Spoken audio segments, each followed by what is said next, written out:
Bismillahirrahmanirrahim. Assalamualaikum warahmatullahi wabarakatuh. Innal hamdalillah alladzi an'amana bi ni'matil iman wal islam wa arsyadana ila siratikal mustaqim. أشهد أن لا إله إلا الله وحده لا شريك له وأشهد أن محمدا عبده ورسوله لا نبي ولا رسول بعده اللهم صل وسلم وبارك على نبينا محمد وعلى آله وأصحابه ومن تبعهم بإحسان إلى يوم الدين أما بعد قال الله تعالى في القرآن العزيز أعوذ بالله من الشيطان الرجيم وأمر أهلك بالصلاة واصطبر عليها لا نسألك رزقا نحن نرزقك والعاقبة للتقوى وقال رسول الله صلى الله عليه وسلم في حديثه إن لله 99 اسما 100 إلا الواحد ومن أحصاها دخل الجنة صدق الله العظيم وصدق رسول الكريم ونحن على ذلك من الشاهدين. Alhamdulillah, para bapak, para ibu jamaah sidang salat maghrib Masjid Muhammad Ilyas yang semoga senantiasa dalam lindungan Allah Subhanahu wa taala, dan semoga Allah senantiasa membimbing kita untuk melakukan amalan-amalan yang saleh, dan semoga amal saleh yang kita lakukan menjadi penghantar kita menjadi pribadi yang husnul khatimah. Karena Rasulullah menjabarkan dalam sebuah hadisnya, idza aradallahu bi'abdin khairan ista'malahu. Jika seorang hamba itu ingin dijadikan oleh Allah hidupnya baik dan matinya dijadikan oleh Allah husnul khatimah, ista'malahu, maka hamba ini akan senantiasa dibimbing, diberikan kesibukan oleh Allah Subhanahu wa taala. Faqila, dikatakan oleh para sahabat, kaifa yasta'malahu ya Rasul, bagaimana cara Allah membuat sibuk hambamu agar hidupnya baik dan matinya husnul khatimah? Yuwaffiquhu bi'amalin salih qabla mautih. Allah memberikan taufik, Allah membimbing, Allah memberikan hidayah untuk senantiasa melakukan amalan yang saleh sebelum kematian itu menghampirinya. Makanya dalam sebuah hadis yang lain, Allah itu mengutus malaikat menjaga. Malaikat ini diutus untuk mengawasi aktivitas ubudiyah yang kita lakukan 1 tahun sebelum kematian. Jadi kalau ada orang 1 tahun sebelum mati ini baik banget orangnya, ini orangnya husnul khatimah pasti. Makanya kemudian apa yang tugasnya malaikat ini 1 tahun sebelum kematian seorang hamba, kalau Allah ingin jadikan dia husnul khatimah, malaikat ini tugasnya memperbaiki yang kurang baik dari kehidupan kita. Salatnya yang dulunya mungkin kurang khusyuk, malaikat memperbaiki dan menjadikan lebih khusyuk. Sedekahnya yang dulunya mungkin tidak istiqamah, ketika Allah ingin menjadikan dia husnul khatimah, malaikat memperbaiki untuk istiqamah. Dan maka semoga apa yang kita lakukan ini menjadi media Allah menjadikan kita pribadi yang husnul khatimah. Tapi para jamaah dirahmati Allah, malam hari ini kita masih melanjutkan materi kita Mujibatul Jannati fi Dha'is Sunnah, amalan-amalan yang menjadi media pembuka pintu di antara pintu-pintu surga. Yang pertama sudah kita bahas, pintu surga akan terbuka bagi orang yang bersyahadat. Yang kedua, pintu surga terbuka bagi orang yang beriman dan istiqamah dengan keimanannya. Yang ketiga, pintu surga akan terbuka bagi orang-orang yang menjaga, melaksanakan, menyempurnakan hal-hal yang diwajibkan oleh Allah Subhanahu wa taala. Sekarang yang keempat, ya yang keempat ya kan. Tapi yang keempat, pintu surga dibuka bagi para orang-orang yang hafal Asmaul Husna. Yang hafal Asmaul Husna, hafal? Cucu kita yang hafal. Iya. Karena anak sekarang itu di sekolah pagi dihafalin Al-Musna. Karena memang hadisnya, Pak. Ini hadisnya sahih, riwayatnya Al-Bukhari, riwayatnya Muslim sama Imam Ahmad. Apa kata Rasulullah? Inna lillahi tis'atan wa tis'ina isman. Sesungguhnya milik Allah itu ada 99 nama. Mi'atan illa wahidatan. 100 kurang 1. Makanya kemudian apa kata Rasulullah? Man ahsaha. Siapa orang yang menghafalnya? Arti di sini ahsa itu terjadi perbedaan. Kalau kata Syekh bin Baz, arti ahsa difahami menjaga. Menjaga artinya dengan apa? Menghafalnya, merenungkan maknanya, dan mengamalkan kandungan maknanya. Jadi ada 3 arti dari kata di sini, bukan sebatas hafal secara lafdhiyah. Seperti kalau kita hafalkan apa? Apa itu punya Asmaul Husna? Ar-Rahman, Ar-Rahim, Al-Quddus, ini dan sebagainya. Kalau hanya sebatas lafdhiyah, itu tidak cukup untuk bisa menjadi pembuka pintu surga. Maka di sini man ahsaha, siapa orang yang menjaganya, dakhalal jannah, dia akan masuk ke dalam surganya Allah Subhanahu wa taala. Kalimat ahsa difahami ada 3 makna. Pertama, menghafal lafdhiyahnya. Yang kedua, merenungkan maknanya. Yang ketiga, mengamalkan kandungan-kandungan makna yang ada di dalam Asmaul Husna. Salah satu contoh, Allah punya sifat namanya Ar-Rahman. Apa Ar-Rahman? Maha pengasih. Ar-Rahim, maha penyayang. Apa perbedaannya? Dari 2 sifat Allah ini, Ar-Rahman sama Ar-Rahim. Kalau Ar-Rahman, sifat Allah yang Allah tunjukkan di muka bumi sebagai zat yang maha pemberi. Ini artinya berlaku umum. Ada orang kafir, gak sholat, bahkan syirik kepada Allah, bahkan mungkin menentang Allah, Allah kasih rezekinya. Allah namanya sifat Ar-Rahman. Jadi Ar-Rahman Allah itu sifatnya di dunia. Ada orang muslim bahkan mungkin sholat duhanya 8 rakaat per hari, Allah kasih rezekinya tapi mungkin apa? Lambat. Ada yang gak pernah sholat duha, rezekinya lancar. Ya kita sholat duha, ustaz sokro juga di langit. Kalau Allah katakan apa? Wa fis sama, di langit rizqukum, rezeki kalian, wa ma tu'adun, dan ini sesuai dengan janji Allah. Jadi kalau ditanya di mana rezeki kita, jawaban kita di mana? Di langit. Allah yang menjawab. Di mana rezeki kita? Di langit, fis sama. Di langit rezeki kita. Cuma kita masih hidup di Malang. Berarti kenapa Bapak hidup di Malang? Kenapa hidup di Malang, Pak?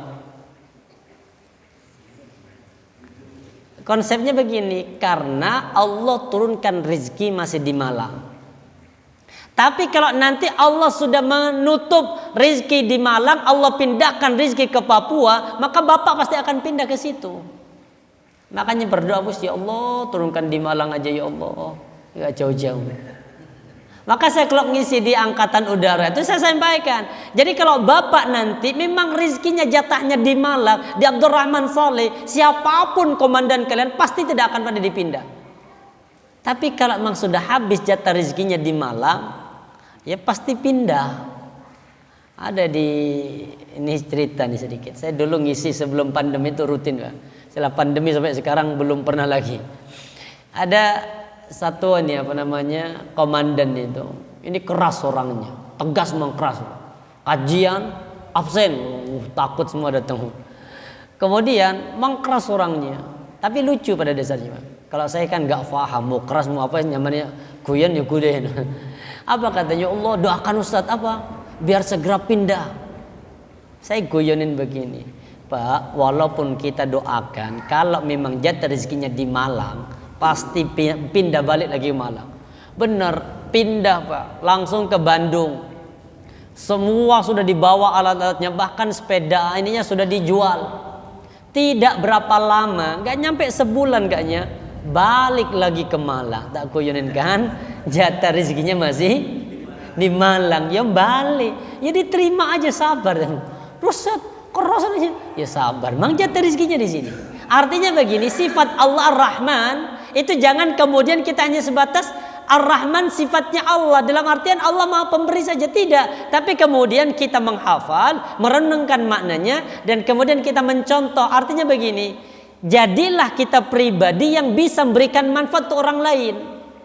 Makanya di antara amalan atau di antara hamba yang paling dicintai oleh Allah, kalau kata Nabi, khairun nas anfa'uhum linnas, sebaik-baik manusia adalah mereka orang yang bisa memberikan manfaat untuk kehidupan orang lain. Artinya begini, keberadaan kita itu bisa memberikan manfaat untuk orang lain. Sama dengan Allah, sifat Ar-Rahmannya, mau dia ibadah, mau tidak ibadah, mau bermaksiat, mau tidak bermaksiat, Allah kasih jatah hidupnya di dunia. Sama dengan mungkin bapak bertetangga dengan orang Nasrani, sudah sama, namanya tetangga manusia, ya kasih. Kalau kita punya kemampuan, bantu. Karena kita bertetangga itu kan ada namanya apa? Hablum minallah, ada hablum minan nas. Ukhuwah nanti ini ada 3. Ada ukhuwah secara apa? Ukhuwah Islamiyah. Kita dibangun persaudaraan karena satu ideologi atau satu agama, Islam. Ada nanti namanya ukhuwah wataniyah. Kita bersaudara karena satu negara, Indonesia. Contoh, ada di Papua diserang. Apakah kita kemudian, gak usah dibantu wong Papua, mungkin agamanya juga Nasrani? Gak bisa. Kita sebagai ukhuwah wataniyah, kita wajib membantu itu. Kenapa? Karena masih satu negara. Ada namanya ukhuwah basyariyah, persaudaraan karena sama-sama manusia. Makanya kalau sudah bicara masalah ini, kita nggak boleh melihat agama. Dalam artian begini, ada orang kecelakaan, dilihat KTP-nya apa? Oh Nasrani, nggak usah dibantu. Nggak bisa Pak. Bantu, angkat. Kalau urusan ini kita nggak boleh saling melihat. Tapi kalau untuk urusan akidah, ideologi, wajib kita jaga Islam. Lakum dinukum waliyadin, kalau urusan akidah. Tapi untuk urusan hablum minan nas, artinya khairun nas, sebaik-baik manusia yang bisa memberikan manfaat. Makanya kata Allah, kuntum khairu ummah, kalian ini sebaik-baik umat, kata Allah. Lah gimana caranya agar kita menjadi khairu ummah, sebaik-baik umat manusia kita? Gimana solusinya? Allah berikan 4. Pertama, ukhrijat linnas. Agar kita menjadi khairu ummah, sebaik-baik umat, pertama ukhrijat linnas, artinya kita keluar untuk bisa memberikan manfaat kepada orang lain. Makanya begitu banyak hadis yang terkait dengan masalah khairun nas anfa'uhum linnas, sebaik-baik manusia adalah mereka yang bisa memberikan manfaat kepada orang lain, tapi nggak harus sama, mastata'tum, sesuai dengan kemampuan.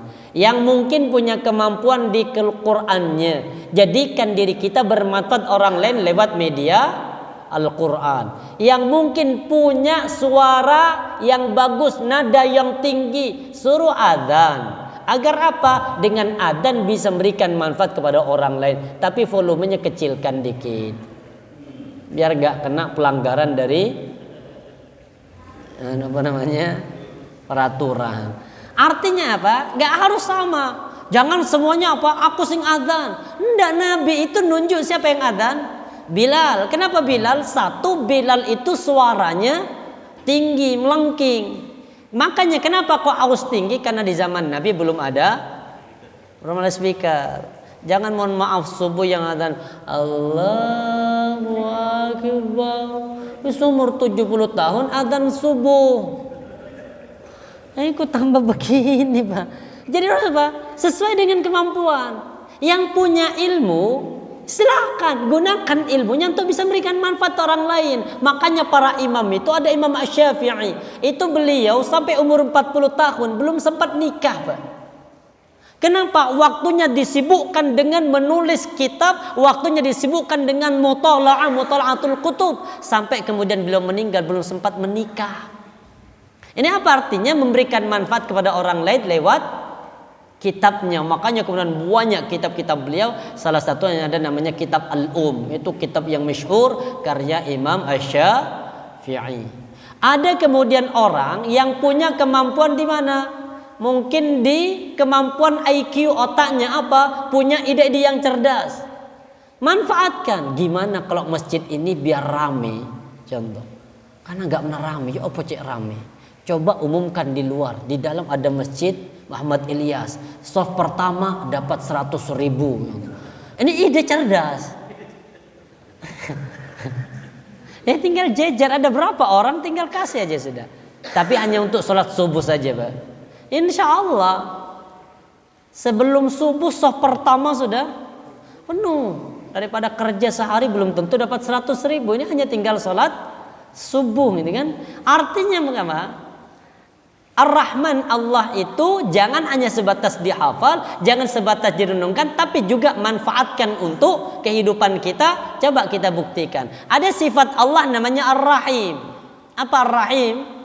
Maha pengasih. Ini bedanya, kalau Ar-Rahim itu artinya kasih sayang Allah kepada hamba-hamba yang mukminin saja. Ini berlaku di kehidupan akhirat. Ada berapa sifat Ar-Rahimnya Allah? Ada berapa sifat Ar-Rahimnya Allah? Lupa kayaknya. Dulu belum tahu, sekarang lupa. Ada sifat Ar-Rahmannya, Ar-Rahimnya Allah itu ada 100. Satu Allah turunkan di muka bumi. Ini baru satu. 99 Allah siapkan nanti untuk di akhirat. Dari satu sifat Ar-Rahim Maha Penyayang ini, sampai Allah jadikan hewan buas sekalipun itu bisa berkasih sayang dengan anak-anaknya. Coba lihat apa namanya, buaya, bukan buaya darat, buaya laut atau buaya air ya. Buaya ini subhanallah kan keras, karakternya apa? Binatang yang buas kan. Jangan siapapun lempar batu pasti dia akan menyerang. Tapi Allah tumbuhkan sifat Ar-Rahim, Maha Penyayang, itu anak-anaknya ketika menetas, dia dengan kasih sayang dimasukkan ke mulutnya dan disimpan di kantongnya di sini. Sampai nanti dibawa di air, dijaga. Seandainya ada predator yang lain pengen menyerang, dia pasti akan melindungi, bahkan mengorbankan anaknya atau mengorbankan dirinya untuk menyelamatkan anak. Ini sifat namanya apa? Ar-Rahim, yang Allah turunkan baru satu di muka bumi. Ini sudah diperebutkan oleh semua makhluk Allah. Makanya kadang antara bapak saling menyayangi, cuma kadang salah tempat. Yang disayangi istri tetangga. Ini salah posisi, Bang. Jadi saling berkasih sayang antara hewan, bapak penyuka hewan saling sayang dengan hewannya, antara sesama manusia saling penyayang. Ini sifat Ar-Rahim, tapi 99 Allah simpan untuk di negeri akhirat. Salah satunya nanti di negeri akhirat apa? Orang yang masih punya dosa, Allah berikan kesempatan untuk diberikan syafaat dan diampuni, bahkan dimasukkan ke dalam surga. Baik. Kemudian dari Asmaul Husna ini perlu juga untuk apa? Sedikit saya gambarkan lagi. Ada sifat Allah namanya apa lagi? Ada Ar-Rahman, ada Ar-Rahim. Ada sifat Allah namanya Al-Fattah. Ya Fattah. Maka kalau bapak punya masalah, maka minta solusi kepada Allah dengan kalimat Al-Fattah. Ya Fattah, iftah lana ya Allah. Semua permasalahan yang kami hadapi ya Allah, iftah lana, buka bagi kami solusinya ya Allah. Punya masalah ekonomi, minta ya Fattah, bukakan ya Allah. Saya sudah berjualan di darat ya Allah, mungkin rezeki saya di laut contoh, maka mungkin cari pekerjaan yang lain. Artinya begini Pak, sifat Allah itu sama-sama kita belajar untuk mengamalkan, dan sekaligus nanti di sini ada perintah Allah, jadikanlah Ar-Rahman ini atau Asmaul Husna ini juga sebagai media untuk kita berdoa kepada Allah. Ini ada sebuah ayat di Al-Quran, walillahil asmaul husna, dan milik Allah itu asmaul husna, ada nama-nama yang indah, ada nama-nama yang baik, ada nama-nama yang hasan. Fad'uhu biha. Apa kata Allah? Maka kalian berdoalah kepada Allah. Hu-nya ini kembali kepada Allah, biha, hanya kembali kepada Asmaul Husna. Artinya begini, berdoalah kalian kepada Allah, mintalah kalian kepada Allah biha, dengan perantara Asmaul Husna. Jadi mungkin kalau nggak terlalu hafal bisa pakai ini apa namanya? Ya Hayyu Ya Qayyum birahmatika astaghith. Ini jadi pembuka doa. Ini bagus. Karena doa yang mustajabah itu yang akan diterima oleh Allah Subhanahu wa taala, salah satu doa yang diawali dengan Ismullahil A'zam. Nama-nama Allah yang agung, nama-nama Allah yang mulia. Ini hadisnya. Apa kata Rasulullah? Anna Rasulullah sallallahu alaihi wasallam sami'a rajulan yaqul. Sesungguhnya Rasulullah SAW mendengar seseorang yaqul, dia berkata.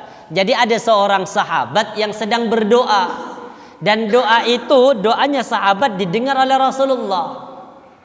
Tapi sebelum dia berdoa, sahabat ini membuka doanya dengan kalimat ini, Allahumma inni as'aluka bi anni ashhadu annaka antallah la ilaha illa anta al-ahadus samad alladzi lam yalid wa lam yulad wa lam yakul lahu kufuwan ahad. Hafal? Belum? Motivasi Pak untuk hafal ini. Lihat kalimatnya. Kata Rasulullah, faqala, ketika Nabi mendengar doa yang diawali dengan kalimat Ismullah ini, ada Asmaul Husna-nya di dalam. Apa kata Rasulullah? Laqad sa'altallah ta'ala bi ismilladzi, sungguh engkau telah meminta kepada Allah Ta'ala dengan nama yang apabila diminta dengannya u'tiya, akan diberi. Wa idza du'iya, apabila didoa atau dipanggil, didoakan kepadanya, ajabah, dia akan mengijabahi. Artinya begini, kata Rasulullah, kalau ada orang yang berdoa dan pembuka doanya dengan kalimat ini, setelah itu tinggal minta apapun, maka permintaan Allah itu akan diberikan oleh Allah. Makanya kalau nanti berdoa, awali doa dengan apa pertama? Salawat. Allahumma salli ala Muhammad wa ala Muhammad, itu salawat. Setelah itu jangan langsung berdoa, jangan langsung Rabbighfirli wa liwalidayya atau Allahumma barik lana fima. Itu doa makan. Yang lain. Jadi jangan langsung doa, tapi apa? Puji dulu Allah dengan kalimat ini. Kalau hafal ini bagus. Kalau enggak hafal, boleh dengan itu tadi. Ya Hayyu Ya Qayyum, Ya Hayyu Ya Qayyum. Ini kan Ismullahil A'zam, Asmaul Husna. Bi rahmatika astaghith. Atau kalau ingin Ya Razzaq, Ya Razzaq, Ya Rahman, Ya Rahim, Ya Alim, Ya Mujibud Da'wat. Ini dipuji dulu Allah, baru kemudian diminta kepada Allah sesuai dengan apa yang kita inginnya. Di sini kalau ini saya senang yang ini, Pak. Allahumma inni as'aluka, ya Allah, sesungguhnya aku mohon kepadamu. Minta apa di sini? Permintaannya enggak disebutkan, Pak. Memang ngomong dulu. Contoh seorang istri, ya, saya mau minta ya. Sebelum minta uang, cerita dulu. Tadi ada tetangga yang butuh ini, jadi cerita dulu, setelah itu baru kemudian ngomong pingin nyumbang tetangga. Ini berarti kalau sudah dijelaskan apa namanya, mungkin dijelaskan dulu kehendaknya, keinginannya, maka pasti ayahnya akan ngasih. Tapi kalau langsung ya minta uang terus, ini pasti begitu. Tapi kalau sebelum dia minta, cerita dulu, sama dengan Allah ini. Ya Allah, sesungguhnya aku bermohon kepadamu. Setelah itu kemudian dipuji.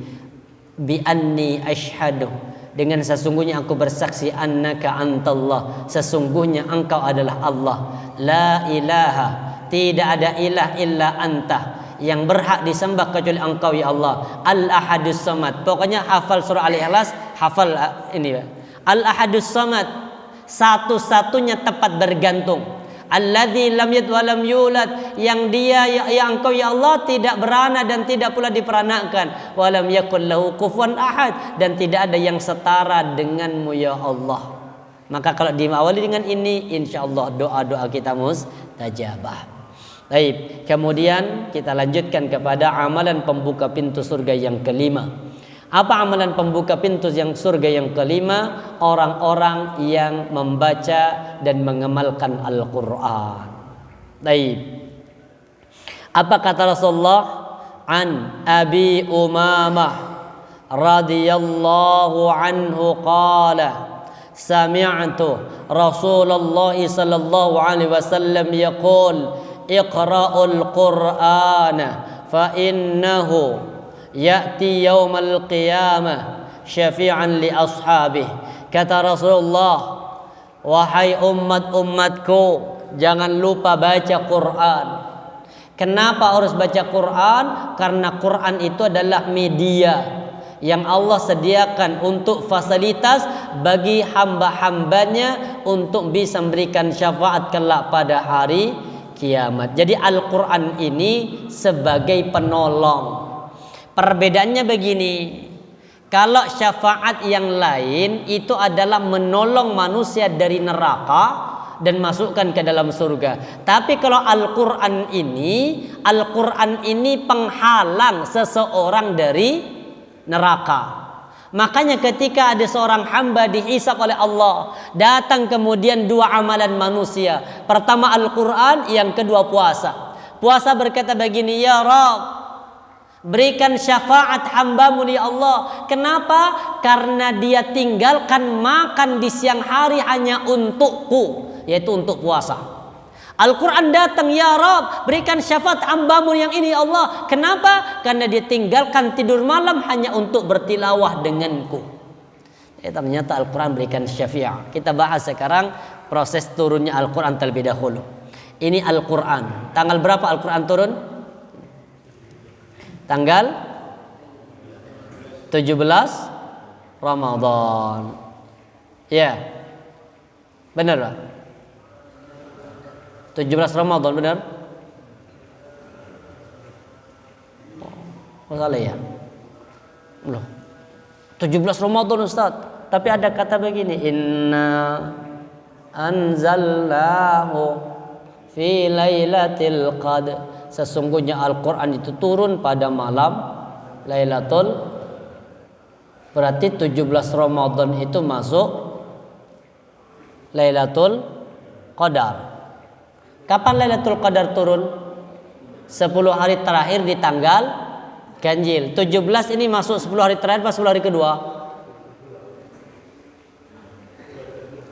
10 hari kedua kan, berarti belum masuk waktunya Lailatul. Kenapa kok turun tanggal 17? Nuzulul Quran di mana-mana masjid tanggal 17. Terus yang benar gimana? Ya, taib kita bahas Pak. Nggak usah saling menyalahkan. Ini biar paham, karena sama-sama pakai dalil. Yang 17 itu pakai dalil, yang Lailatul Qadar juga pakai dalil. Yang nggak pakai dalil yang nyalahkan, kerjaan nyalah nubuah. Baik, kita bahas di sini. Ini Allah. Kemudian Allah berfirman, maka Al-Quran itu disebut dengan apa? Kalamullah. Kalau orang ini, dan ini masuk di antara 72 golongan yang akan masuk dalam neraka. Salah satunya apa? Mu'tazilah. Aliran Mu'tazilah itu meyakini di dunia ini hanya ada dua. Ada Khalik, ada makhluk. Khalik itu artinya sang pencipta, makhluk itu artinya yang diciptakan. Pertanyaannya, Al-Quran itu apa? Khalik apa makhluk?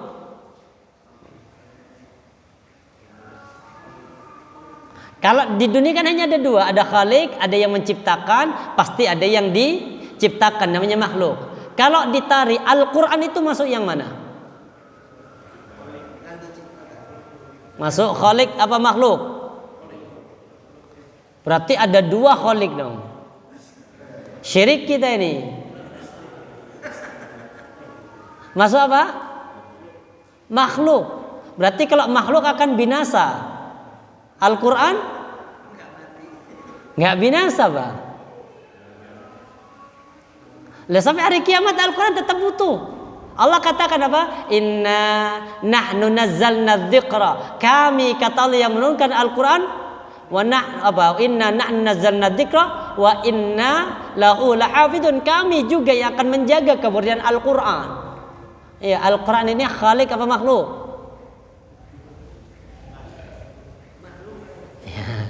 Gara-gara itu, Pak, akhirnya akidah seseorang itu sesat. Khalik, berarti ada dua penciptanya.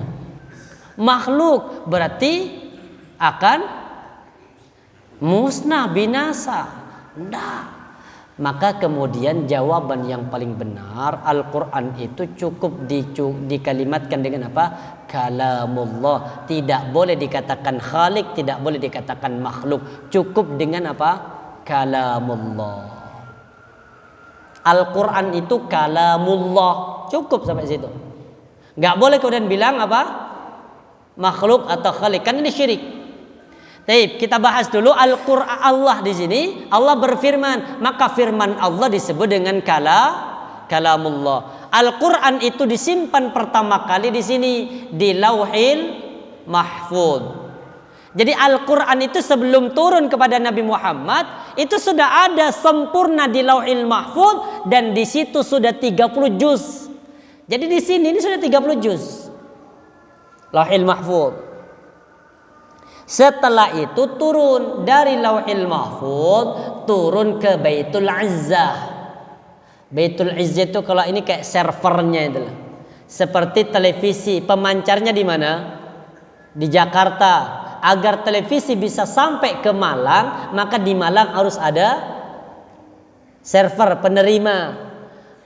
Maka kemudian yang nggak punya server nggak sampai, seperti yang nggak bayar. Makanya di televisi di kita nggak ada apa?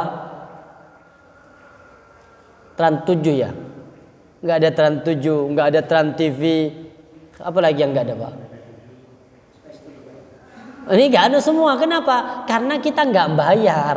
Karena server di Malang. Dulu ada, saya di Malang awal-awal ada. Ternyata kemudian karena nggak bayar, akhirnya nggak sampai. Dari sini kemudian dapat kita pahami artinya begini. Jadi Al-Quran itu turun 30 juz, turun dari Lauhil Mahfuz ke Baitul Izzah Sama'id Dunya. Nah di sini turunnya langsung 30 juz.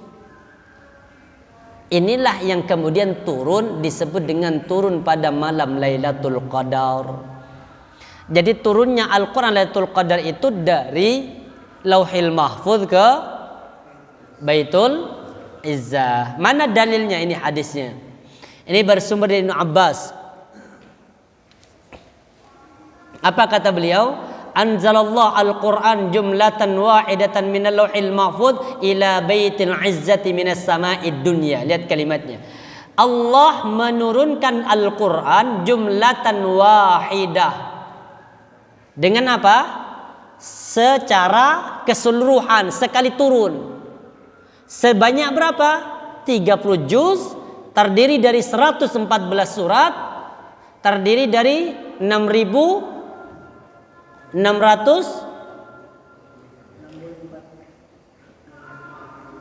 Yo, berapa ayatnya?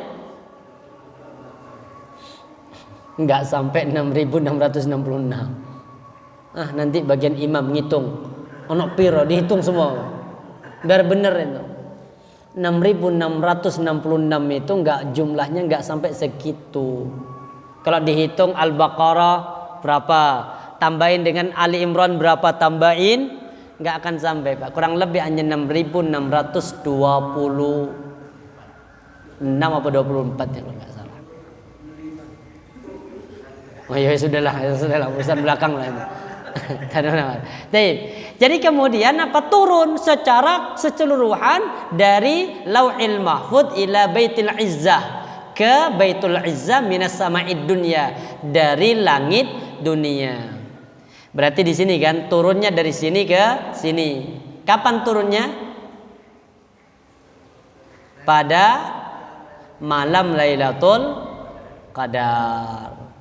Kemudian dari Baitul Izzah turun kepada Nabi Muhammad lewat wasilah, perantara. Siapa perantaranya? Malaikat Jibril. Malaikat Jibril itu ngambil di Lauhil Mahfuz apa ngambil di Baitul Izzah? Baitul Izzah. Sedangkan Lauhil Mahfuz ini hanya Allah yang tahu. Seperti apa kata Allah? Ma asabah min musibatin, tidak mungkin terjadi satu musibah.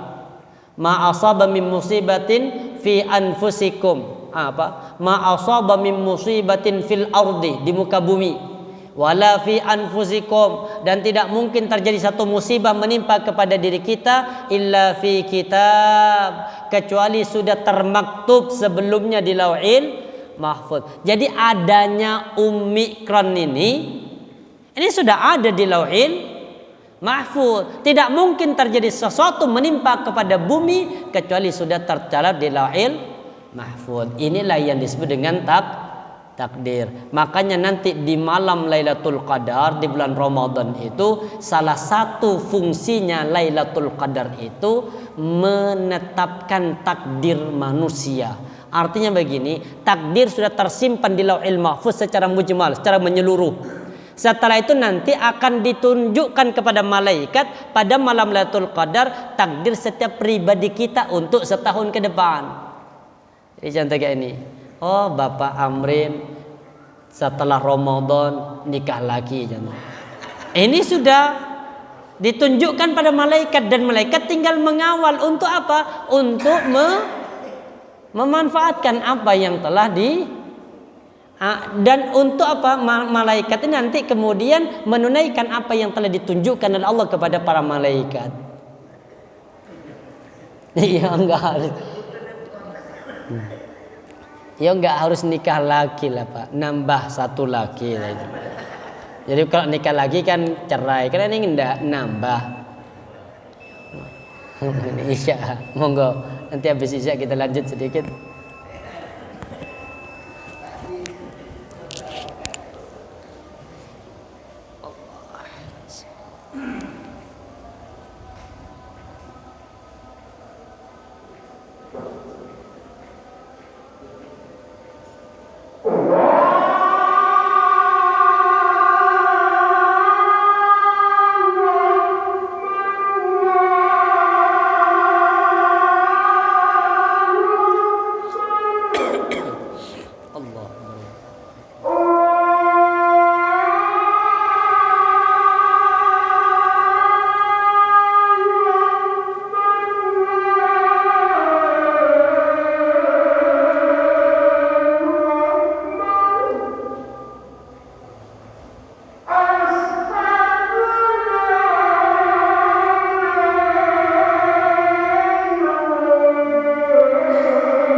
innaka la tukhliful mi'ad. Baik, alhamdulillah sudah kita dengarkan adzan Isya sekaligus kita berdoa. Apa kata Rasulullah? Man sami'an nida, siapa orang yang mendengar adzan, thumma yaqulu ma qala al-muadzin, kemudian dia berkata sebagaimana yang diucapkan oleh muadzin, istilahnya dijawab dan ditutup dengan doa, Allahumma rabb hadhihi da'wati tammah. Apa kata Rasulullah? Adraqa'athu syafa'ati yaumal qiyamah, dia akan mendapatkan syafaatku pada hari kiamat. Makanya kalau ada orang adzan dijawab dan jangan lupa doanya, karena doa itu menjadi media kelak Allah akan berikan syafaat untuk kita. Jadi para jamaah, barangkali mungkin ada yang mau tanyakan yang kurang jelas mungkin sebelum lanjut materi ini. Jadi artinya begini, nuzulul Quran itu ada dua periode. Periode pertama dari Lauhil Mahfuz ke Sama'id Dunya atau Baitul Izzah, dari Baitul Izzah kepada Nabi Muhammad SAW. Maka di hadis di sini Allah menurunkan Al-Quran dengan sekali turun dari Lauhil Mahfuz ke Baitul Izzah. Ini berarti sekali turun artinya apa? Langsung 30 juz. Kemudian thumma nazala mufassalan bihasbil waqi fi 23 sanatan ala Rasulullah sallam. Kemudian turun mufassala secara berangsur-angsur bihasbil waqi sesuai dengan peristiwa-peristiwa fi 23 sanah dalam waktu 23 tahun ala Rasulullah SAW yang turun kepada Rasulullah SAW. Jadi di sini ada dua turunnya Al-Quran, Lauhil Mahfuz ke Baitul Izzah kepada Nabi Muhammad. Maka sebagian ulama memahami begini, dari Lauhil Mahfuz ke Baitul Izzah ini turunnya pada malam Lailatul Qadar. Dari Baitul Izzah kepada Nabi Muhammad ini turunnya pada tanggal 17 Ramadan. Kita bahas dalilnya. Alasan yang mengatakan turun pada malam Lailatul Qadar ini benar. Al-Quran turun pada Nabi Muhammad dengan apa? Farokna itu artinya turun dengan berangsur-angsur. Kami pisahkan firqah. Jadi Al-Quran turun berangsur-angsur.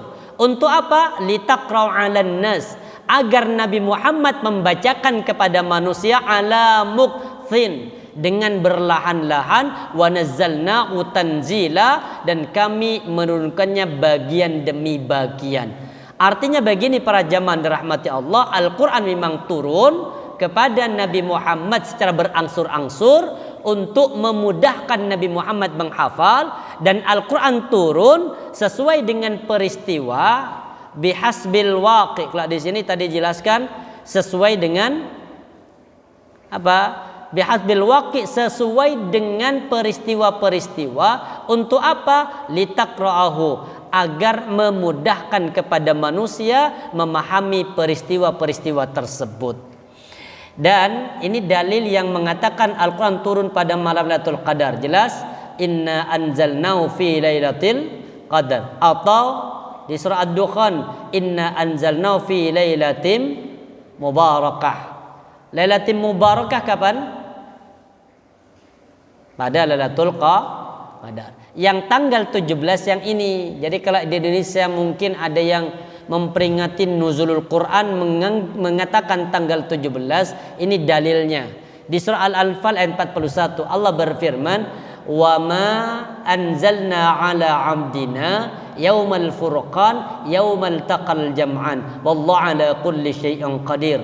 Dan apa-apa yang kami, kata Allah, menurunkan atas hamba kami. Hamba kami di siapa di sini? Nabi Muhammad. Berarti apa yang turun? Al-Quran. Yaumal furqan, pada hari pembeda. Apa makna hari pembeda? Dijelaskan. Yaumal taqal jam'an, ketika dua pasukan besar bertemu. Dua pasukan besar bertemu terjadi pada perang apa? Perang Badar. Makanya nama lain dari perang Badar disebut dengan Ghazwah Al-Furqan. Jadi nama lain dari perang Badar namanya Ghazwah Al-Furqan, perang pembeda antara hak dan yang batil. Makanya kemudian terjadinya pertemuannya dua pasukan besar itu, sebagian ulama memahami terjadi pada tanggal 17 Ramadan. Maka ayat dalil yang mengatakan turun Al-Quran pada tanggal 17 Ramadan itu adalah dalil surah Al-Anfal ayat 41. Tapi turunnya ini dari mana?